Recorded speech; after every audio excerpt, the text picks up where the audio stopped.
Hello guys, pag-usapan lang natin ang breaking news. May pasabog nga naman kasi ang bali-balita at exclusive na pinag-uusapan ngayon.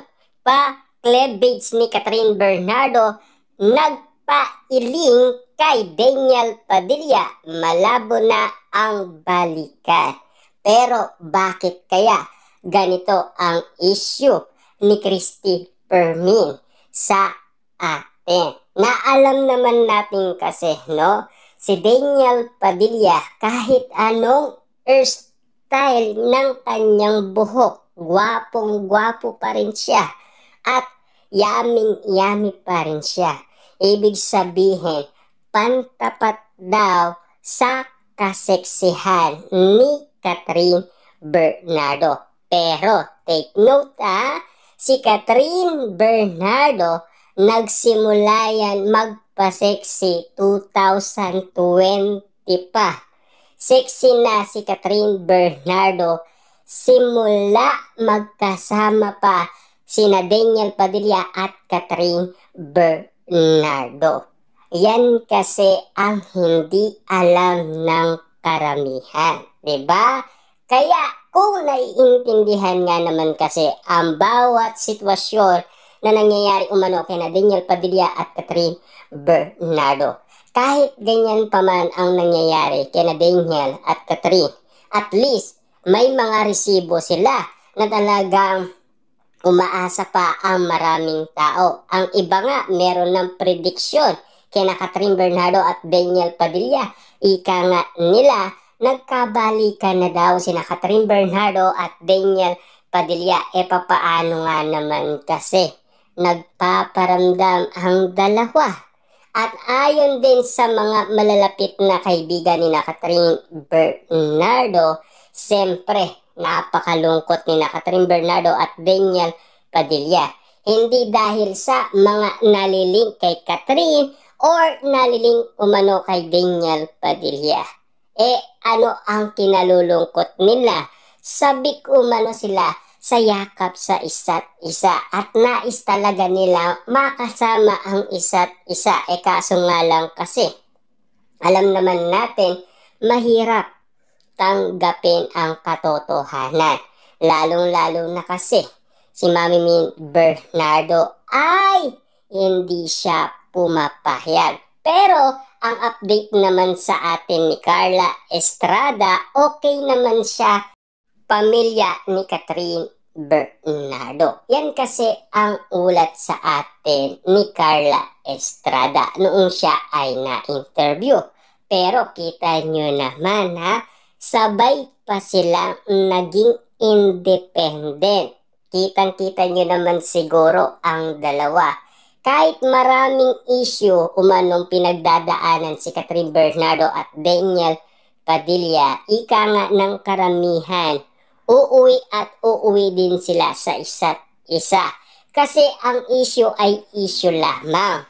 Hanggat wala daw lumalabas na resibo or ebidensya, ayaw nilang maniwala. Buti pa daw si Catherine Bernardo nagpaparamdam kay Daniel Padilla at ganun din daw si Daniel Padilla. Ibig sabihin, sila talaga ang merong resibo at ebidensya dahil pinaparamdam nila sa isa't isa na mahal talaga nila ang isa't isa. Yun kasi ang nangyayaring resulta at kaganapan kung bakit naniniwala ang karamihan sa kanilang prediksyon na mukhang merong pag-asang magkakabalikan sina Daniel Padilla at Catherine Bernardo. Papaano nga naman kasi ang mga issue at intriga kay Mayor Mark Alcala at Catherine Bernardo hanggang ngayon ay tinatawag na fake news. Hanggang ngayon kasi wala pang resibo at ebidensyang maipakita ang ibang tao. Lalong-lalo na kasi kung sinasabi nila spotted daw si Mayor Mark at Catherine Bernardo sa BGC. Kaso nga lang, ganito ang detalye. Pinagkakaguluhan daw si Catherine Bernardo at Mayor Mark Alcala. Ayon sa nakakita, nagpapapicture pa daw. Pero bakit ganon? Sa daming mga tao, posible naman hindi mag-a-update ang maraming taong yun. 'Di ba? Kaya nga naman kasi marami ang naniniwala na hindi katotohanan ang mga haka-hakang kumakalat ngayon sa social media. Kung katotohanan yan, lalabas naman talaga ang totoo. Kung talagang meron nga naman talagang ilalabas na resibo at ebidensya.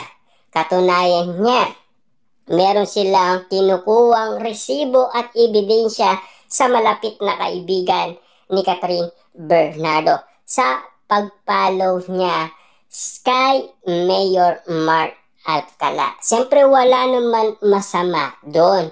Kung sakasakaling mag-follow siya, gusto niyang tignan kung ano ba talaga ang tunay na pagkatao ni Mayor Mark Alcala. At ayon din sa bali-balita, si Catherine Bernardo daw at Mayor Mark Alcala magkamukha na daw.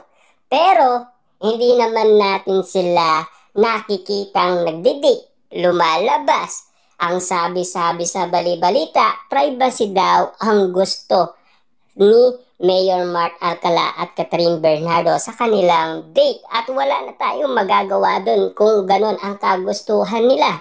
Pero sa dami-dami nga naman kasing mga tao, posible nga naman kasing hindi sila makilala.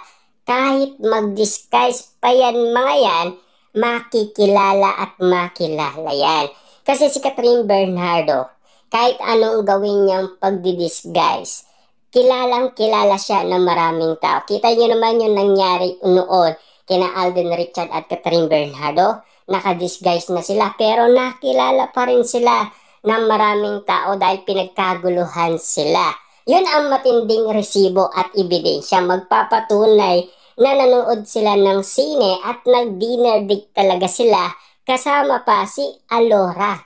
Pero yung kay Mayor Mark Alcala at Catherine Bernardo, parang malabo. Kita nyo naman, agad-agad may post ka agad na si Catherine Bernardo at Alden Richard ay nagde-date na. Yun ang resibo. Yun talaga ang tunay na makakapagsasabi na meron talagang nangyayari. Pero hanggang ngayon kasi ay wala pa. Hanggang ngayon kasi aka-aka pa rin ang balita patungkol kay Mayor at Catherine Bernardo.